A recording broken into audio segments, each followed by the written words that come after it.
All right.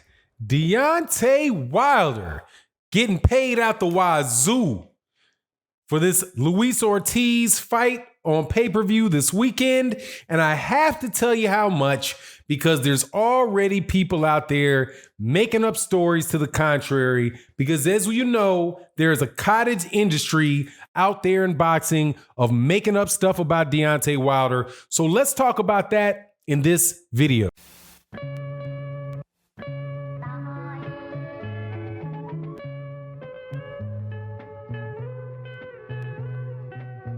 All right, welcome back to the channel, subscribers. If you are not subscribed, please subscribe and hit the bell icon so you can be notified of when we release more videos. Also, I want to say special thank you to everybody that supports on the Patreon and the live streams, specifically OG Boxing Talks on Sunday mornings, 8 a.m. Central Standard Time with myself, Blood Boxing, KQKC Boxing, Trap House Boxing, and my man, the boxing historian, Curtis Anderson. So let's go straight to Dan Rayfield, who is a main writer for ESPN, one of the one or two biggest sports networks in the United States. He is a very well-known writer, and a lot of people consider him to be a very reputable writer on the sport of boxing. I actually have a video coming up about that a little later today where, you know, I got something to say about that.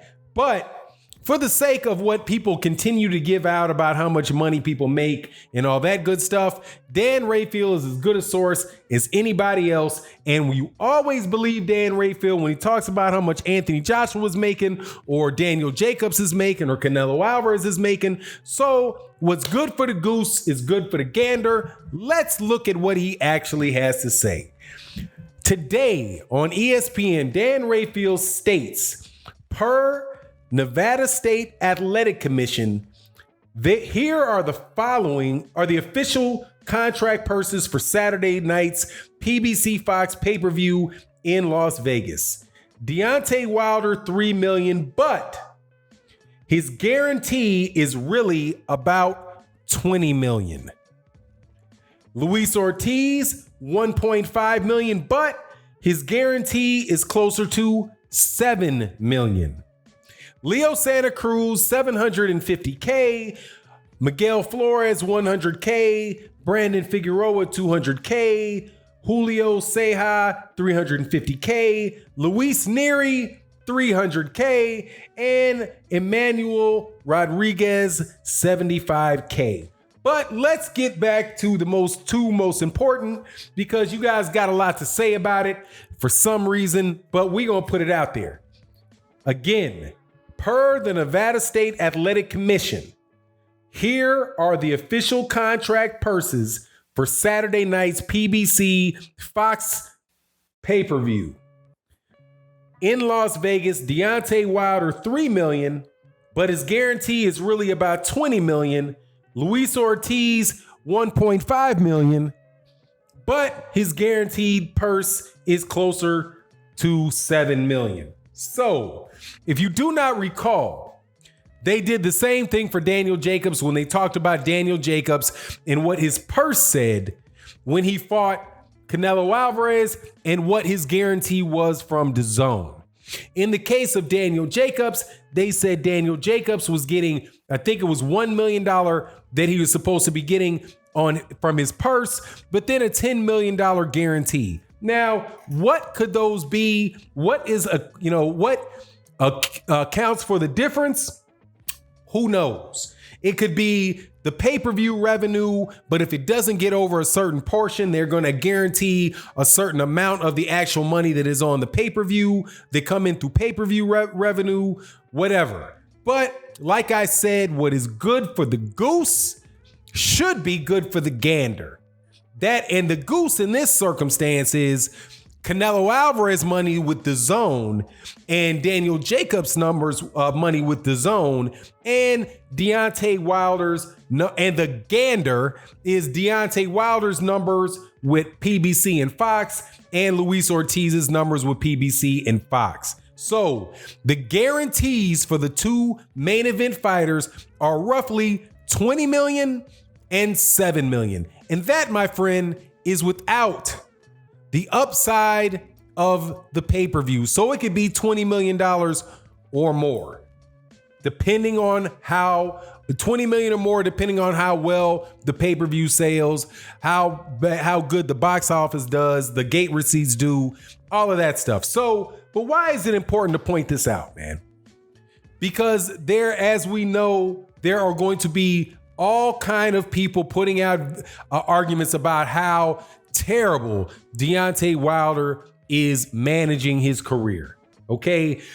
If you recall, and this has been going on since 2000, it's been going on a long time, but it kicked in to overdrive when all this Anthony Joshua stuff started going on. Do you remember when Deontay Wilder was crazy from passing up $12.5 million against Anthony Joshua? That people claim that they really meant. Now, when I say he passed it up, don't get me wrong. I'm not saying that I believe that Anthony Joshua and Eddie Hearn were actually serious about fighting him or paying that money. I'm just using the $12.5 million because that was out, because that's a number that people put out there in the public. Then when Deontay Wilder said no to that, the next fake offer was, let me get this right.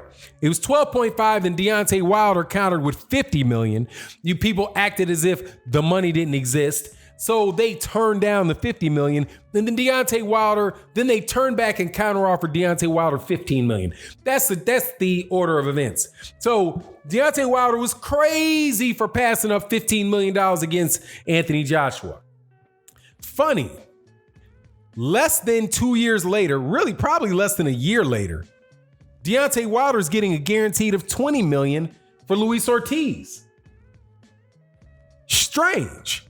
Why would it have been worth Deontay Wilder to fight Anthony Joshua for $15 million when he gets $20 million for fighting somebody like Luis Ortiz that nobody considers to be a huge draw?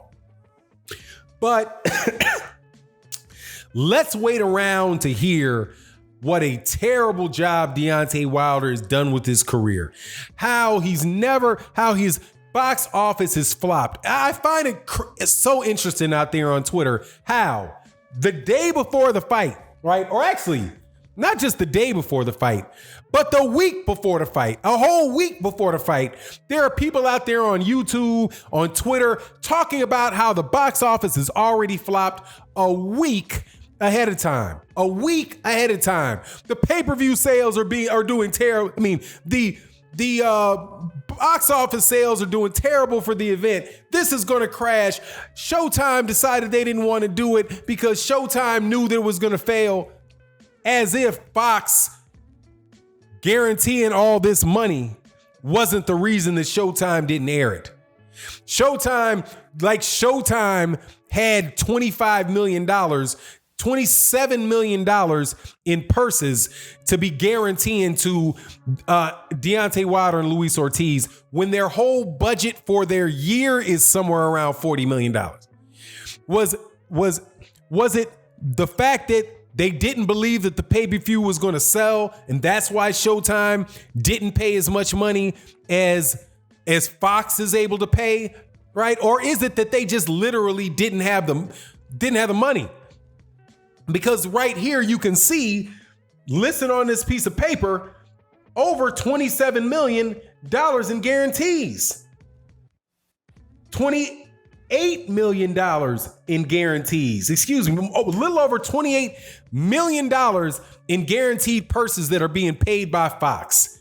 But according to certain people, the reason why it's not on Showtime is because they didn't think that Showtime didn't think that it would be financially viable. They think the thing is going to flop. No, man, it's not. I wonder what Deontay Wilder has to do to be successful, man. Does he have to? He's not going to be successful till he does $100 million, till he gets $100 million payday, huh? But hey, at the rate that he's going, keep on talking and he'll be there in not too long at all. As far as the fight itself goes, I'm telling you, man, this is a super duper win-win for Deontay Wilder because one, Oh my God, man. I'm nervous for this fight, but one, he's getting a great deal of money for this fight. Number two, the promotion for Anthony for this fight has been crazy. You see him all over Fox. You see it all over Fox. There's over 2 million people,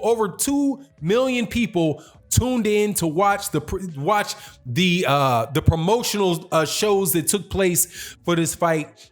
Every time you turn on a YouTube video, you look at it, they're running highlights of the fight. Fox is pushing out Deontay Wilder as hard and out front as they possibly can do it. So, and when you have excellent, consistent promotion, then, hey man, it increases the likelihood of people recognizing you and being interested in seeing you fight. I can wait for the fight, but the win-win is that even if Deontay Wilder somehow lost, then you get another rematch, you get a trilogy with Luis Ortiz, and you move on from there, because that also would be even a bigger fight after it. So anyway, it is what it is. Let me know what you think in the comment section. And with that, I'm out. Peace.